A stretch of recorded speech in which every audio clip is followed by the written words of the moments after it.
When we talk about English, we often think of it as a single language. However, the history of this language is divided into three main sections, and those are Old English, Middle English, and Modern English.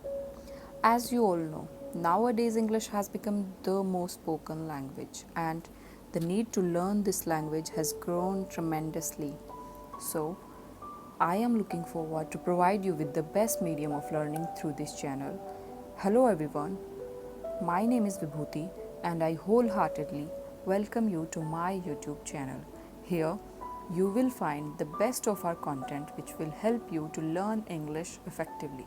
तो चलिए शुरू करते हैं. Introduction to English language. Like most languages, English has evolved through various generations of speakers over time. और अगर हम इसके ancient roots को ट्रेस बैक करें तो हमें पता लगता है that the earliest story of English language actually started with the invasion of 3 Germanic tribes in Britain during the 5th century AD.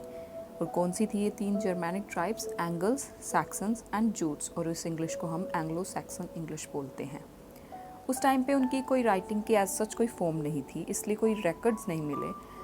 लेकिन जो ये वर्ड इंग्लिश है ये करप्ट फॉर्म मानी जाती है एंग्लिश की. और एंग्लिश का मतलब language of the angles. Okay, ever since the emergence of English it is changing constantly. और हमारी जो मॉडर्न इंग्लिश है वो काफ़ी सारी सिमिलैरिटीज़ शेयर करती हैं लैटिन डिराइव्ड लैंग्वेजेस जैसे फ्रेंच और स्पेनिश है उनके साथ. ओरिजिनली इसका पार्ट नहीं थे वो, लेकिन जब फ्रेंच स्पीकिंग नॉर्मल्स यहाँ पे आए थे और रूलिंग क्लास बने यहाँ की, तब इनकी जो स्पीच थी वहाँ से एक ह्यूज अमाउंट ऑफ फ्रेंच और लैटिन वोकेबुलरी इंग्लिश में आई थी.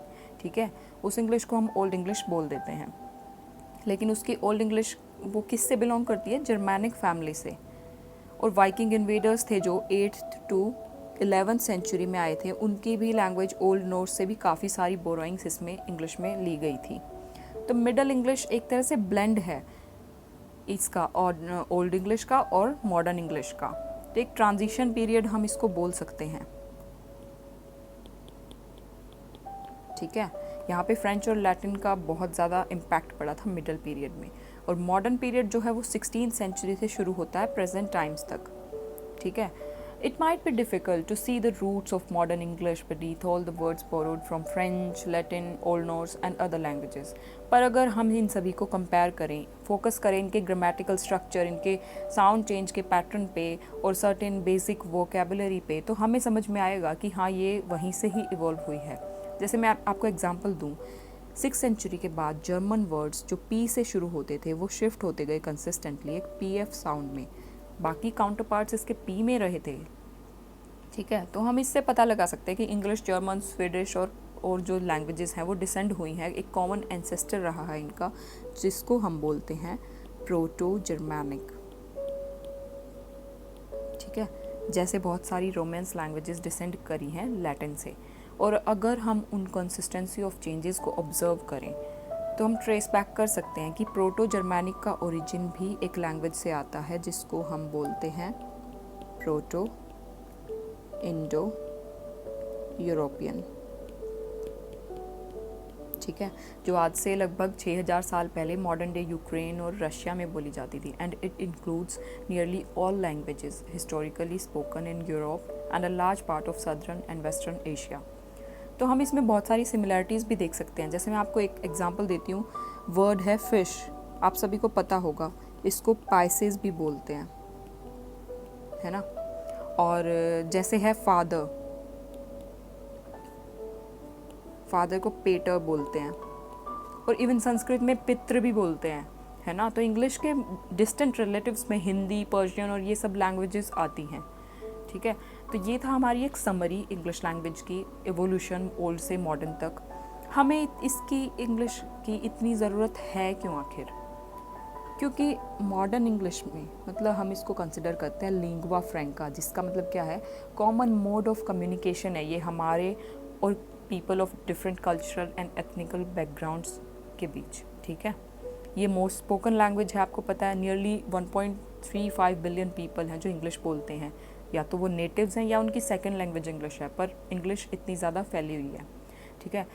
We can not deny the role of learning English in our lifes in today's world, है ना। तो इंग्लिश का यूज़ जो है इंटरनेशनल लैंग्वेज की तरह भी बहुत ज़्यादा ग्रो कर रहा है वाइडली। ये अलग अलग फील्ड्स में, जैसे हायर एजुकेशन में, diplomacy, business, computers, aviation etcetera, इन सभी में ये इतनी ज़्यादा यूज़ हो रही है ना कि एक ग्लोबल कम्युनिटी का पार्ट ये अच्छी तरह से बन चुकी है, ठीक है।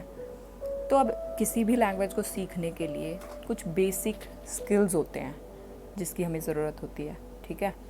तो वो स्किल्स हैं क्या आखिर, उससे हम इंग्लिश कैसे सीख सकते हैं या कोई भी लैंग्वेज कैसे सीख सकते हैं। There are 4 major skills you need to learn to communicate in any new language. और ऐसा नहीं है कि इन 4 स्किल्स में से 1 या 2 मास्टर कर लिए तो हमें लैंग्वेज आ जाएगी, नहीं, हमें ये चारों के चारों ही मास्टर करने पड़ेंगे। कौन से हैं ये, देखते हैं आइए। Listening, speaking, reading and writing. इन सभी से कैसे हेल्प होती है, जैसे लिसनिंग है, जब हम सुनते हैं तो हम चीज़ों को विजुअलाइज़ करते हैं, हमारे ब्रेन में इतनी पावर होती है कि वो उनको विजुअलाइज़ करके मेमोरी में चला जाता है और उनको याद रखता है, ठीक है। इमेजिन कर करके हमें याद रहती हैं वो चीज़ें। स्पीकिंग में जब हम सुनते हैं हमें लगता है कुछ और है, मतलब समझ में तो आता है, याद रहेगा, लेकिन वो वर्ड है, पर्टिकुलर वर्ड है, हम सुन रहे हैं तो उसको ब्रेन तो समझ लेगा, लेकिन जब तक हम बोल के प्रैक्टिस नहीं करेंगे तो हमें अपनी गलतियों का पता नहीं चलेगा। हो सकता है हम गलती कर रहे हैं, उसमें गलती करेंगे तो पता चलेगा, उसे तभी तो सुधारेंगे, है ना। तो स्पीकिंग से उसका बहुत ज़्यादा इफ़ेक्ट रहेगा। रीडिंग है, रीडिंग हेल्पफुल होती है हमारी कंसंट्रेशन बिल्ड करने में, हमारी वोकेबुलरी बिल्ड करने में। राइटिंग से हम लिख लिख के देख सकते हैं, प्रैक्टिस होएगी, हमें सेंटेंस का स्ट्रक्चर, स्पेलिंग्स, इन सब की मिस्टेक्स हो रही हैं या नहीं हो रही है, ये सब पता चलेगा। मतलब क्या है ना, कहने का मतलब कि कोई भी लैंग्वेज सीखने के लिए ये चारों स्किल्स को इक्वली डेवलप करना पड़ेगा, उसके बाद ही हम लैंग्वेज। और ऐसा नहीं है कि ये स्किल्स को डेवलप करना मुश्किल है, नहीं, बहुत ही ईजी है। अरे हमने अपनी खुद की लैंग्वेज भी तो सीखी है यार, मतलब हम जब ये लैंग्वेज सीख सकते हैं, हमारी मदर टंग सीख सकते हैं अच्छे से, तो इंग्लिश क्यों नहीं, या कोई और लैंग्वेज क्यों नहीं, वो भी सीख सकते हैं। लैंग्वेज ही है, आ जाएगी, प्रैक्टिस चाहिए, टाइम चाहिए, ठीक है। तो चलिए हम देखते हैं, ये चारों स्किल्स को हम अच्छे से डेवलप करेंगे तो हमारी लैंग्वेज पे पकड़ जो है वो ऑटोमेटिकली इम्प्रूव होती जाएगी, हमारी लैंग्वेज प्रेजेंटेशन बहुत अच्छी हो जाएगी, ठीक है। तो अब ठीक है, स्किल्स की बात कर ली हमने, स्किल्स तो ज़रूरी हैं, लेकिन आपको पता है एक सर्टेन सेट ऑफ रूल्स होता है जो हम सभी को, जिसकी ज़रूरत होती है लैंग्वेज को डेवलप करने के लिए, और वो है उसकी ग्रामर। क्यों? क्योंकि ये बेस होता है कम्युनिकेशन का, ठीक है। मतलब रूल्स जो हैं, ग्रामर के रूल्स हमें हमारी लॉजिकल थिंकिंग को क्लियर करते हैं, ठीक है, वो डेवलप करते हैं हमारी लॉजिकल थिंकिंग को। क्यों? रूल्स का हमें पता होगा तभी तो हम उसे फॉलो करेंगे, हमें पता होगा ये सेंटेंस ऐसा बना है तो क्यों बना है, इसका स्ट्रक्चर ऐसा है तो क्यों है, हमारी कम्युनिकेशन परफेक्ट होगी और उससे हमें कॉन्फिडेंस भी आएगा, ठीक है। कॉन्फिडेंस आएगा तो हमारे करियर प्रोस्पेक्ट्स बढ़ेंगे, हम अपने गोल को अर्ली अचीव करेंगे, है ना।